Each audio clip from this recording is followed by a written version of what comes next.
Nusantara, Inspirasi Wandara Muda.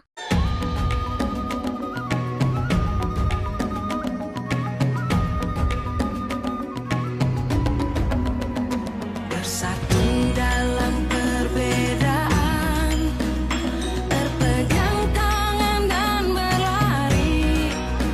Singkirkan egomu, oh kawan, demi negeri. Bagi saya, kan saya sudah bilang, seorang penolong sejati itu tidak akan pernah terbatas sebuah tembok institusi. Maka ketika saya melihat gempa, saya merasa saya harus melakukan sesuatu nih, saya gelisah.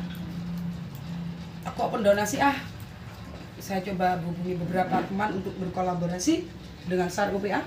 Dengan bagaimana struktur atau operasional sebuah organisasi, sekarang saya ingin bertanya soal lebih ke individualismenya. Jadi bagaimana sih caranya? Pertama, saya juga pernah bergabung, mungkin masih skala kecil karena menjadi anggota PMR dan KSR di kampus, cuman terhenti karena tidak direstui oleh orang tua. Setiap saya ingin berangkat, terutama pada saat ada gempa di Maluku, itu ingin diberangkatkan oleh kampus, tapi dilarang oleh orang tua. Jadi gimana, apa kunci komunikasinya supaya orang tua percaya pada kita gitu?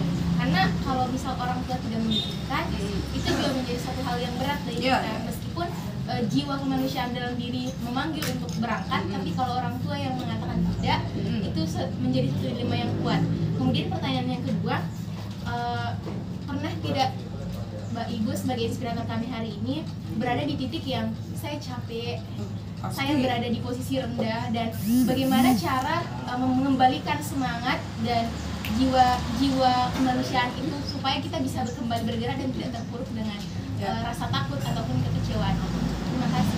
Terima kasih. Kalau soal orang tua, karena kalian masih ikut orang tua, memang akhirnya konflik interest ya. Mau ngelawan kita masih makan uang orang tua gitu kan. Mau ngelawan kita juga belum punya porsi yang bagus untuk menjadi pribadi yang bisa seimbang dengan yang orang tua udah berikan sama kita. Maka batu ditetesi pasti akan berubah. Orang tua didekati pasti akan berubah suatu saat. Ya cuman itu saat mau gimana? Ya duduk, Bu, saya melakukan ini merasa hidup. Ibu harusnya bangga punya anak saya.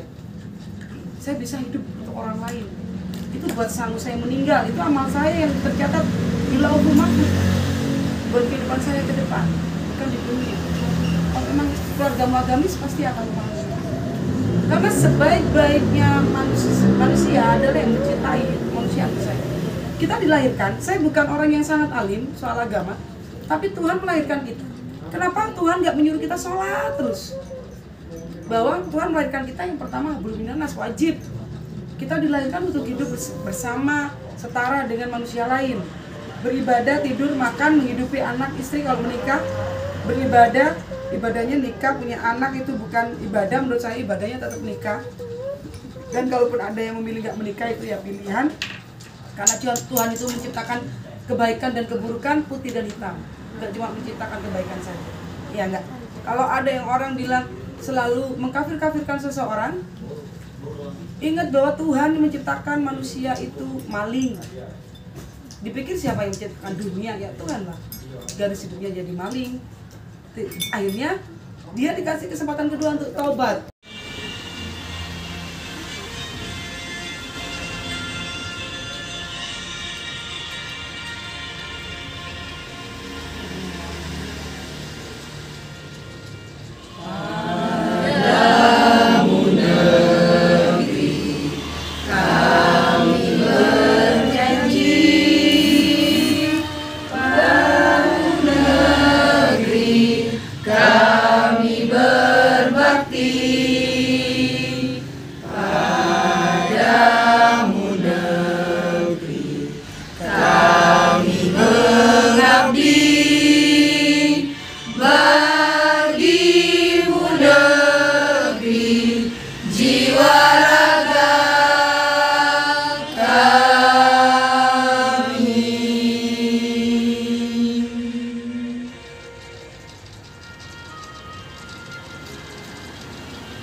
Tangan buat